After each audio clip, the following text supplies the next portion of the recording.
Salut les bracaillons, bienvenue dans mon atelier.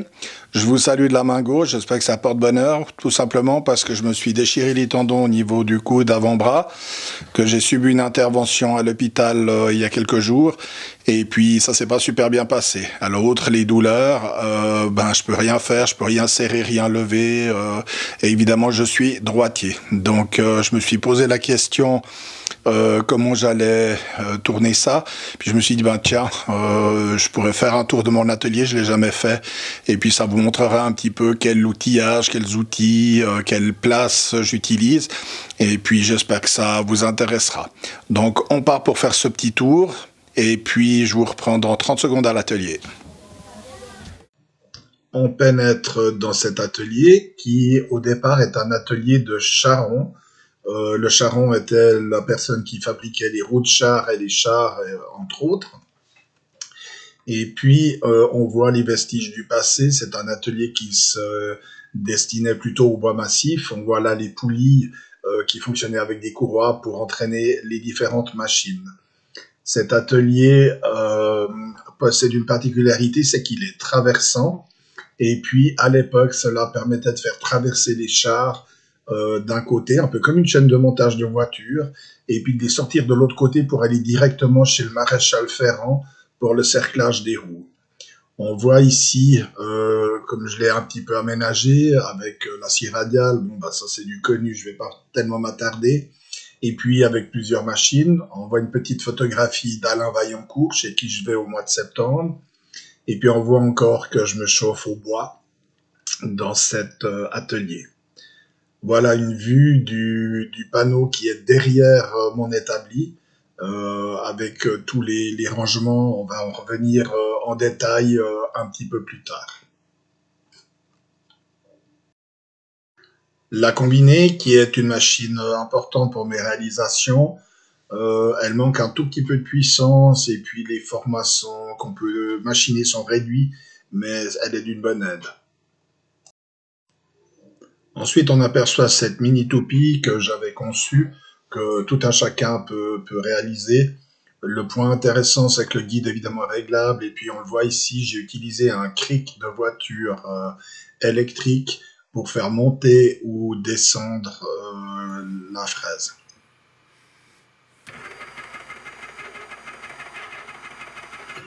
Ce qui est intéressant, c'est que si on clique vraiment par à-coup, ça permet de faire monter la fraise de façon très précise pour le réglage.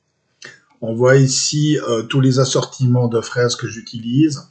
Les parties de gauche et la boîte, maintenant qu'on a à l'écran, sont des fraises vraiment professionnelles, donc c'est des sets assez chers. Le coffret ici, rouge, n'est pas de bas de gamme, mais d'entrée de gamme. Ça change un petit peu. Et puis, quelques accessoires pour les arrondis. On aperçoit le rack à panneaux, et puis juste en aparté, cette belle table ici qui fait plus de 3 mètres, table de bistrot que je m'en vais restaurer.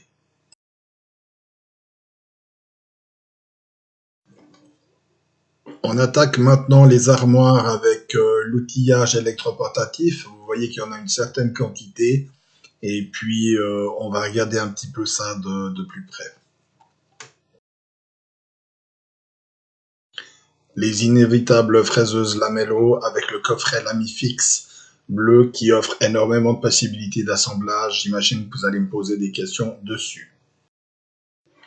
On entre ici dans du plus classique, rien d'extraordinaire, quelques lames de rechange pour les différentes circulaires, et puis on a une fraiseuse pour insérer des joints dans les cadres existants. On voit aussi une raboteuse de marque Elu qui a été repris par DeWalt. Une drôle de boîte que ce coffret Power8, qui permet de transformer cette boîte en perceuse à colonne, en scie circulaire avec guide, en scie à champ tourné. Bref, multi-usage pour le chantier, c'est intéressant. Sac à dos de chantier, super pratique, une jolie ponceuse, la Domino Festool, et puis là on a tout ce qui est agrafeuse, cloueur, et en bas on voit la Mafel, là c'est la tourillonneuse. On a aussi une agrafeuse crocodile tout à droite qui met ce genre d'agrafe pour le montage des châssis. La tourellonneuse Maffel est peu connue, on la voit peu dans des réalisations. Elle permet de réaliser des tourillons avec un anthrax de 64 mm dérivé du système 32. Du plus classique avec toutes les visseuses, perfo, et puis encore un petit cloueur qui s'était glissé là. J'aime beaucoup le perfo Bosch qui fait très bien le travail tant en burinage qu'en perçage. Une machine atypique, la Mansfield, avec ce double mandrin rotatif qui permet de mettre un outil différent dans chaque mandrin. L'indispensable outil multifonction de Dremel avec ses accessoires, la scie à chantourner, et le petit perforateur Bosch Uneo, de la gamme verte, certes, mais pour peu que tu le respectes un peu, il rend des services incroyables, il est super compact, super pratique. Autre armoire avec tout ce qui est vernis, traitement de surface, et un coin pour la soudure avec un poste à souder GIS, un inverter qui marche du feu de Dieu.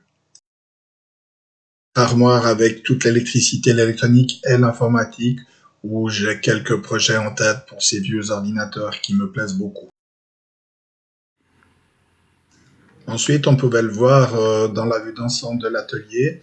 Il y avait un poteau tout seul là au milieu et j'ai décidé de lui faire une table hexagonale où j'ai mis la ponceuse à bande, la perceuse à colonne, un petit coin métal avec tout ce qu'il faut.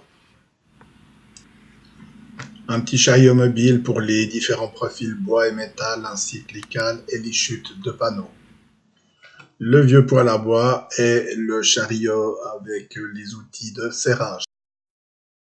À mon sens, une des pièces les plus importantes de l'atelier l'établi avec son extension rabattable, tu vois, avec sa presse arrière et sa latérale. Et comme c'était vide dans son centre, j'y ai adjoint 6 tiroirs, 3 grands, 3 petits pour toute la quincaillerie.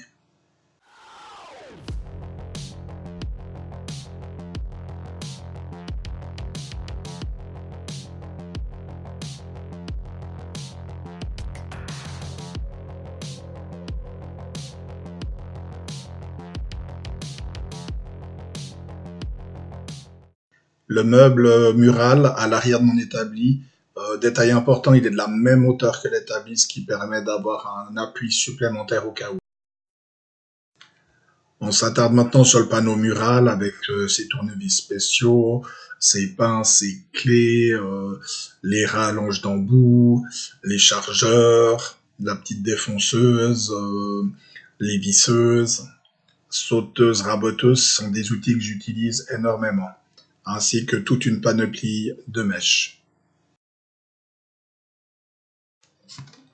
Les petites fournitures avec les plaquettes lamello, les équerres de montage, les bouchons, les cales, les dominos et une petite valise intéressante qui contient plein de butoirs.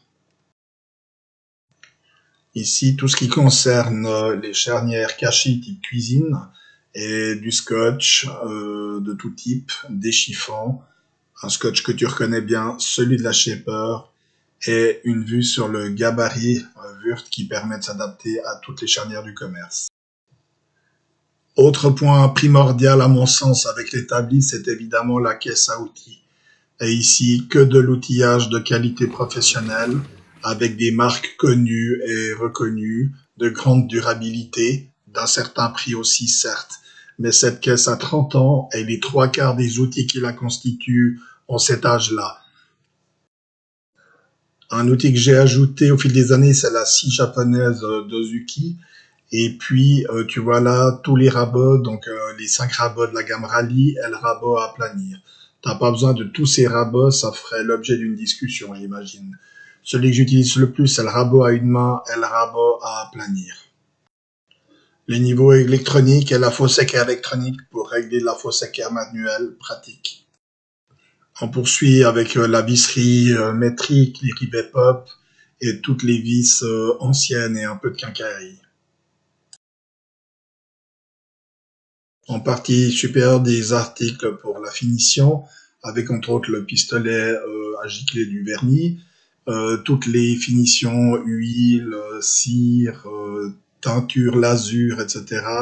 Des produits comme la colle, différentes colles pour l'intérieur, l'extérieur, et puis des mastiques, par exemple, et un peu de peinture en spray.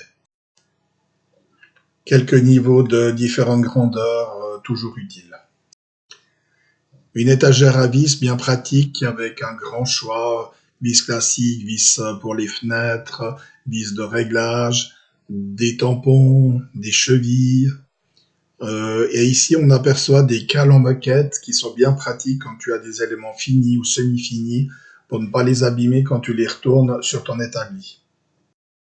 En partie basse, tout ce qui est boulon, écrou, tire-fond pour les plus grosses réalisations.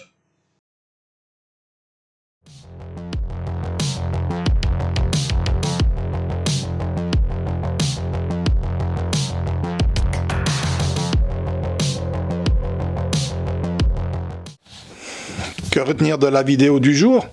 Tu as vu qu'il y a pas mal d'outils qui se côtoient, du professionnel, du un peu moins professionnel. Le but, c'était de montrer aussi que tu n'es pas obligé d'avoir une shaper ou une combinée. Il y a plusieurs milliers de francs ou d'euros pour te constituer un atelier et puis les outils de base. Donc, le conseil que je te donne, c'est si tu trouves les outils pro chers, achète ceux dont tu as besoin et tu complètes au fur et à mesure. Tu as un meilleur temps d'acheter des outils de qualité qui vont te durer et qui auront par exemple une qualité de coupe. Je prends l'exemple des ciseaux à bois. Tu as vu ma caisse à outils. Cette caisse à outils, j'ai quasiment rien changé dans la caisse. Elle a bientôt 30 ans. Donc ça te donne une idée de la longévité des outils professionnels si tu en prends soin, que tu les affûtes, que tu les nettoies, etc. Tu as tout compris. Donc voilà, j'espère que cette vidéo t'aura plu. Si tu as des questions parce que tu as vu une machine, tu l'avais juste vu passer comme ça et que tu as envie d'un petit développement, tu me mets un petit commentaire et puis je ferai volontiers la vidéo, surtout qu'en ce moment, je sais pas pour combien de temps j'en ai. Donc de faire cette démonstration-là, hormis l'utilisation, parce que je peux vraiment pas me servir de mon bras droit, et je le ferai avec plaisir. Alors, merci pour le visionnement et puis on se voit bientôt pour de nouvelles aventures. Salut les bracaillons!